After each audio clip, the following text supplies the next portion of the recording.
mjukuu wangu kabisa. Na mazingira ambayo babake amemchukulia mimi sijayapenda. Kwa sababu ni bora hata angekaa na mimi. Tukakaa tukaelewana tukapatana kwamba anaenda kuishi na yule mtoto kwa mazingira yapi.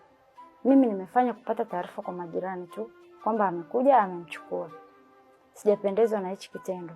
Sawa, mimi nimekusikiliza na nimekuelewa. Kuanzia mwanzo mpaka mwisho. Kitu pekee ambacho naweza kukuahidi ni kwamba nitalifanyia kazi swala lako na tutalipatia ufumbuzi pia. Wala usijali, kuwa na amani kabisa. Ustawi wa jamii mnashughulikia sana kuhusu haya masuala. Ya, ni kweli. Unajua sisi ndo sehemu pekee ambayo tunapokea vitu kama hivyo na tunakuwa kwanza kabisa kuhakikisha kwamba tunatatua. Kwa hiyo umefika sehemu salama.